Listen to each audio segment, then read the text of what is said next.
Yeah, that's gone. Hi guys, my name is Stavros. I'm the author of the Tome of 6, Book 1 of the Faithful Force, and I'm also a warbow archer. Today we're going to be doing some flight testing with our 90-pound bow, and part of the flight testing process is to run an experiment to help us determine, or at least get a better understanding of what the minimum weight a bow can be in order to be classified as a warbow. A lot of people have got different varying opinions on what constitutes a warbow, and in all reality the weight of a bow and its status as a warbow would very likely change throughout the period. But when people talk about the minimum weight of warbows, they're usually talking about the late medieval periods, as well as the early Renaissance, which is entering into the 16th century. However, there is some information out there in which we can use in order to conduct some tests in order to determine whether a bow can meet certain standards. And what I'm talking about here is the 1542 statute, which stipulates the range in which a bow needs to be able to hit a target, and that target is 200 meters or 220 yards. Now, according to Professor Clifford Rogers, what he believes is that this statute is a specific military statute which gives us the definition of what a minimum standard of what a bow should be able to achieve in order to be classified as a warbow. Now, if we're going to use this statute, which is dated to 1542, we also have to use contemporary equipment, so artifacts or military equipment that fits that time period. And this is where things can get a little bit interesting. And thanks to the Mary Rose find, we have a lot of the materials that are contemporary to this period in order to draw upon, in order to facilitate these tests. So obviously the bows and the arrow shafts. What we don't have though is the arrowheads, and it's the arrowheads themselves that make a lot of difference in when determining what materials to use for our tests. Now, when a lot of people talk about medieval medieval arrows, what they're usually talking about is these war bodkins. Whether they be Cressies, whether they be Type 9s, or whether they be Type 10s. Now, according to Hector Cole, they're all just a variation of a war bodkin pattern. The other contemporary arrowheads of the medieval period are these, Type 7 needle bodkins. Now, this one is a square section one, so it's probably a little bit of an earlier medieval design, but the statute is dated to 1542. We need to be using arrows that are contemporary specific to that period, not arrows that are contemporary to 100 and 200 years earlier.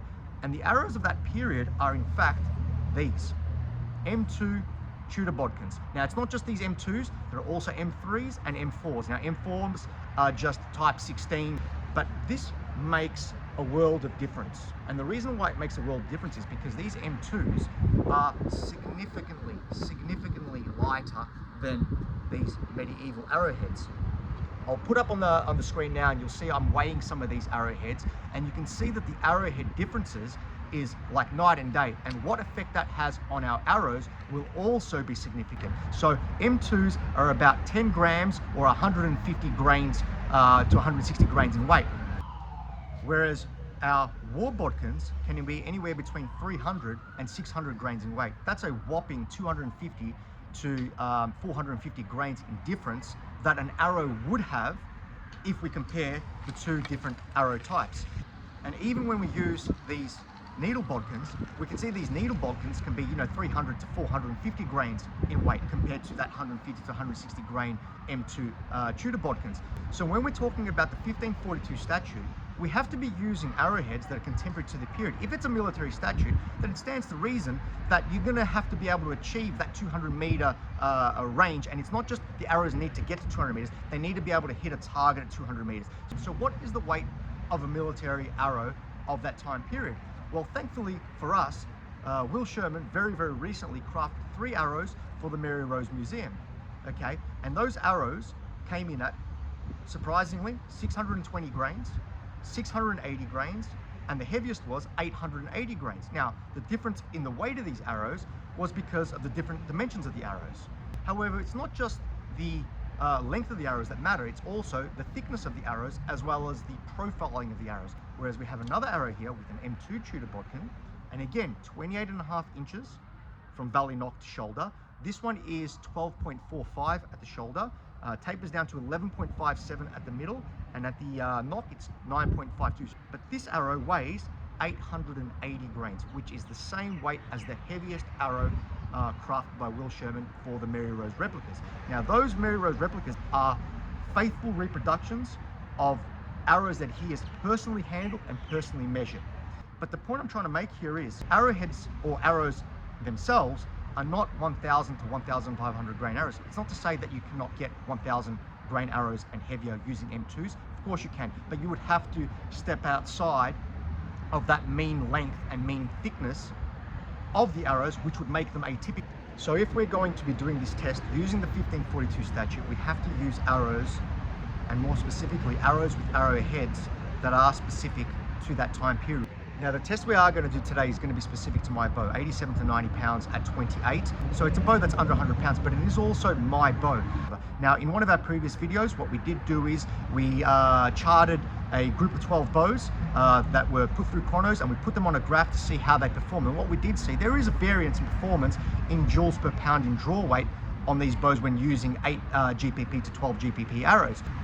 Okay, so whatever results we do get with my bow, it's, you know, we have to understand that there are going to be bows of the same weight that can perform better, and there are going to be bows of the same weight that will perform worse. Longbows tend to perform somewhere between 0.75 and 0.8 joules per pound, which is what my Black Arrows Longbow 90-pound bow does. It performs somewhere close to that line of best fit. So that's something that we have to take into consideration. Okay, so what we're going to use today is a range of arrows between about 630 grains all the way to 900 grains in order to simulate these mid-16th century weighted military arrows, in order to see how far my bow can project them, to get an understanding of what is the minimum weight a bow can be in order to be a war bow specific to the Mary Rose period.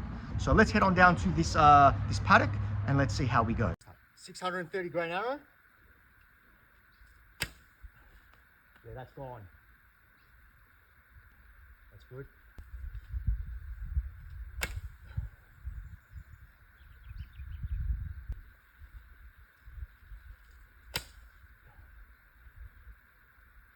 $880 grain arrow.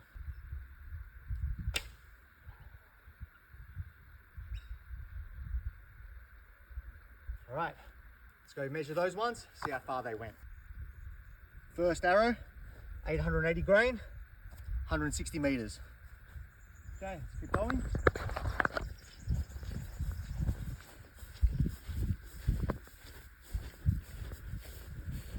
Second arrow, 763 grain, a little bit further. 170 meters. Oh my God, that's in nice. There it is, yep. Okay. Okay. This one went slightly offline. The other ones were actually really good line, you'll see. So the accuracy is pretty good. But this is the 750 grain. Let's do it closer because this is where it landed here. A little bit offline. Should be 170 something though. Yep, 172 meters. Just a little bit further. Okay.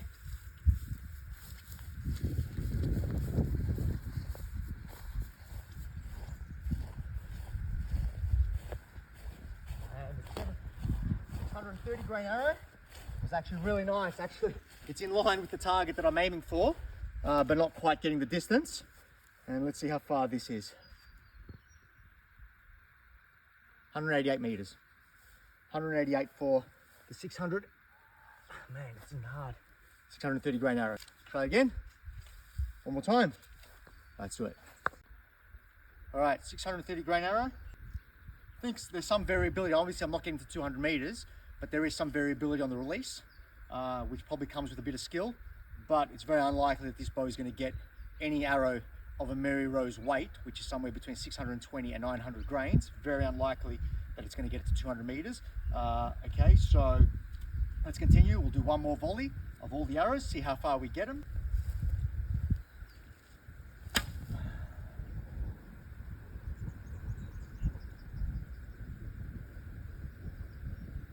Okay, almost let go rolled the bow on that one by accident, so I don't think that went very far. So 763 grain.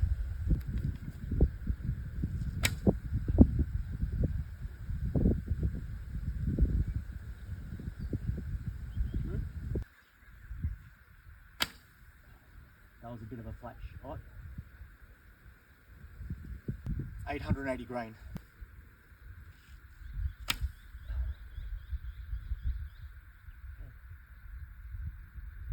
All right.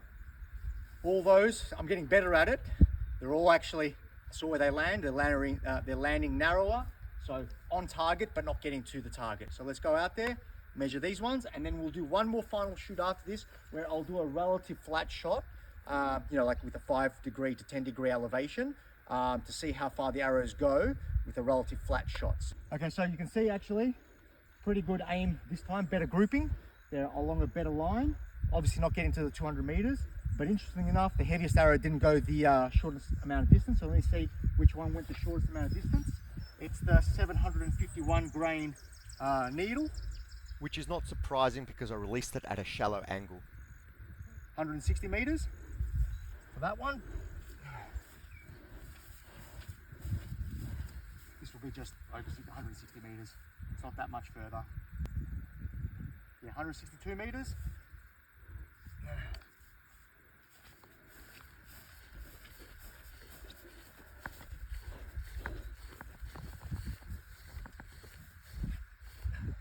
Wow, actually, this is the 630 grain arrow. And I said it didn't come off the bow quite that nicely. The bow slipped in my hand when I released. So obviously there's skill in getting distance as well.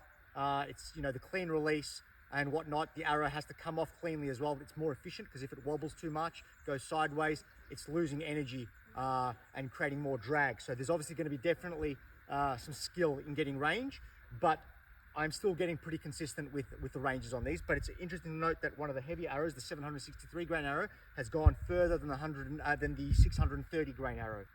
173 meters for the 630 grain arrow. But it was a poor release. Okay, I'll leave those here. Yep.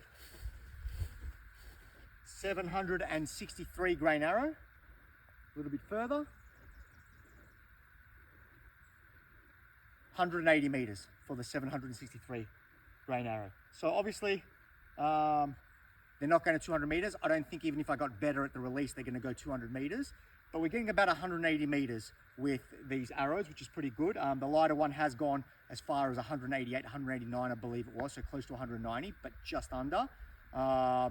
So you would probably need a little bit more powerful bow, or at least a faster bow for the same draw weight to consistently get to the 200 meter mark. But as I said, you probably need to be able to consistently get over that 200 meter mark. You need to be able to get to that 205, 210 meters to then be able to hit a target at 200 meters. And I'm actually not far off the line, as we saw with these arrows. The accuracy at this range is pretty good. We're deviating, you know, maybe 2 meters and 1 meter to the left and right of the target in this last round, as I'm getting better at doing this. And I think a lot of the skill in order to be able to achieve a good target at long range is being able to judge that angle of release as well as the clean release off the bow. And I'm confident that if I had enough practice that I would get better at it, and then I'd be able to get more consistent range at it around that 180 meter mark with this bow. But certainly it's not going to 200 like we are trying to achieve in accordance to the statute. So definitely if your bow is capable of getting out there, you could hit a target out there. But this 87 to 90 pound bow simply doesn't have the power to get a Mary Rose weight arrow to the prescribed distance that we need in accordance to the 1542 statute. Let's do, as I said, one more round of shooting. We're going to do a relatively flat shot so I can see how far these arrows go if I want to flat shoot, you know, in a, let's say a warfare scenario, oncoming troops, and I want to hit them as efficiently as possible, because obviously when you're arcing this way, you're losing a bit of energy. If you're going to be flat shooting, you're going to be hitting at an angle that's going to be probably best for, you know, trying to penetrate armor. So let's head out back to the start and see how we go. Okay, flat shooting, or relatively flat shooting, we'll be able to see it from the other camera angle. 630 grain arrow.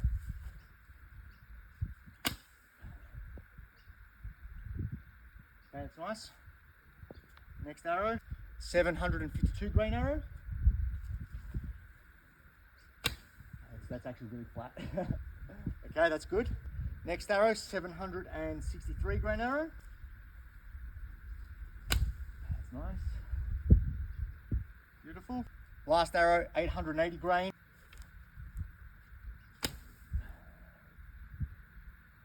Nice. They've actually all gone relatively the same place. Let's go out and see how far they went. So this is the 752 grain arrow. 90 meters, 89.8. 90 meters for that. Actually, not bad. Flat shooting. Let's go. But the other ones are even further. So let's see. And we'll be able to see on the camera what my actual angle was, but I don't think it was that elevated. I was trying to shoot as flat as I would if I was at the range trying to hit a target that could be, you know, 1.5 meters, 2 meters up in the air.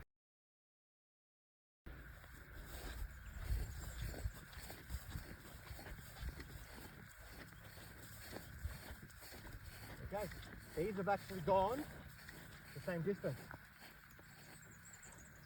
The 880 grain arrow and the, the needle, the 763 grain needle. So no surprises, the lighter arrow went further, as it should, but the 880 grain arrow went the same distance.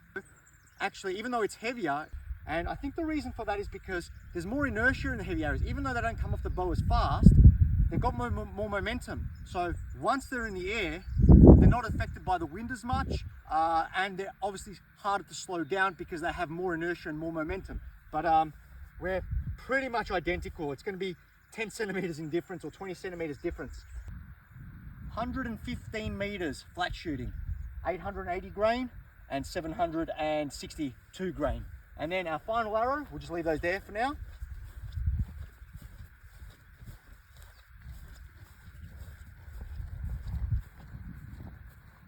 Is the 630 grain arrow. And again, my aim isn't too bad. And this one is 130 meters for this one. Okay, time for a little bit of a recap. So we saw that obviously for my bow, 90 pounds draw weight is not going to the 200 meter mark or beyond that 200 meter mark, which is what you would need.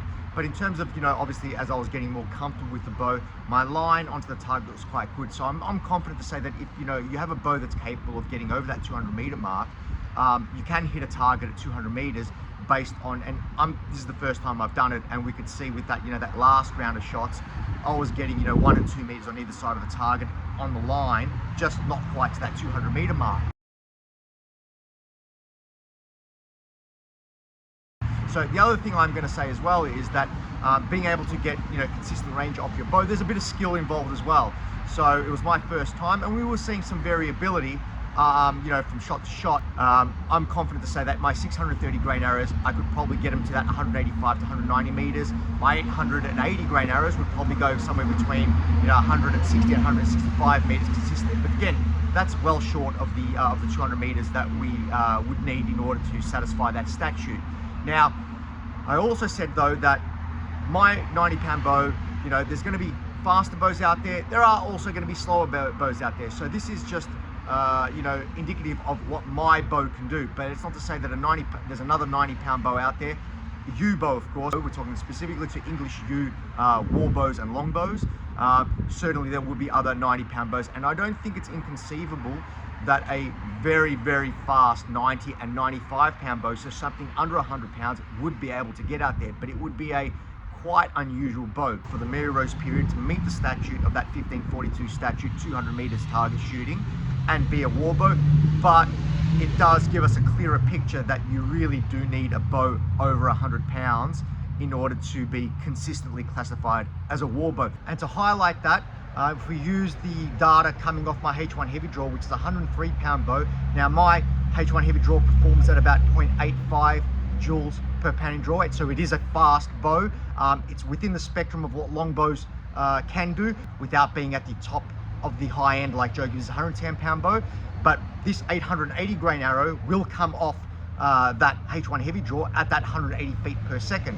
And if a 630 grain arrow at 180 feet per second is getting out to close to 190 meters, there's no doubt that the 880 grain arrow, which is significantly heavier, carrying significantly more momentum, will get out to that 200 plus meter mark, just based on the momentum, even though it's going the same speed. So that's just, you know, the logic that I'm seeing through the mathematics. I haven't tested it, obviously. It needs to be tested, but I think I'm comfortable in saying that based on what we are seeing, that that's what would occur. But I do think that 100 pounds plus is about right, which is what Professor Clifford Rogers is kind of hypothesizing, and he's asked that question a number of times now in the MEMA channel, on the Facebook MEMA channel, which is run by Will Sherman. And I think that this test that we've done today gives us kind of a bit of that preliminary data, and we can see that that's about right based on, you know, obviously the distances we're achieving with my 90-pound bow, knowing that we've put that bow through a chronograph with a range of different arrows to know what the speed of those arrows are, and then we've put the H1 heavy draw through the chronograph. We know how much pounds per, how many joules per pound it is producing, and we've also charted other people's longbows, specifically Joe Gibbs's bows, his Mary Rose replicas, to see how many joules per pound they're producing, to see what the efficiency of bows are, and everything is really pointing towards that 100-pound draw weight at a minimum for a typical warbow. And I want to stress that typical warbow. I still think it's not inconceivable. Inconceivable! That you can get a warbow under 100 pounds. I used to be of the opinion that it'd have to be somewhere over 80 pounds. I don't think an 80-pound bow, even at that 0.9 joules per pound in draw weight, will be fast enough in order to make up that difference in draw weight. You probably need a 90-pound bow to a 95-pound bow. So the bow that I've got, if it was a 0.9 joules per pound longbow, I believe it would get out there. But to be safe, I reckon 95 pounds is about right. And that's why I classify these bows as light warbows, because they're not typical warbows. They are just lighter warbows than what would be typical, because they have to perform, you know, in excess of that 0.85 joules per pound in draw weight, which is not impossible. We've seen that. I think 2 of Joe Gibbs's bows do that. So it's not impossible, and when these bows are being produced in the thousands and the hundreds of thousands throughout the medieval ages, as well as, you know, the Mary Rose period, so that Tudor period, that Renaissance period, it's inevitable that you're going to have bows that are just going to be, you know, Bob's bow is going to be just unbelievably fast for its draw weight.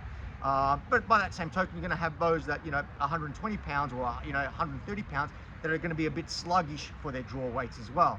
But that's why it kind of makes sense that you're going to be, you know, as a boy, you're going to be wanting to craft bows somewhere between that 100 and 110 pounds, and probably close to that 110 pounds if you want to be able to deliver bows, you know, in mass to the crown that are performing where they need to be performing. But as let's say I was an archer and I was also a boy myself, like, you know, Joe Gibbs is a good example, and you want to take your time on a bow, you can certainly, you know, produce a bow slightly under 100 pounds and be confident in being able to produce a bow that will meet that statute distance. So that's my final thoughts on that. So I hope you enjoyed this video, and stay tuned for our next one. So, and thank you very much again for watching.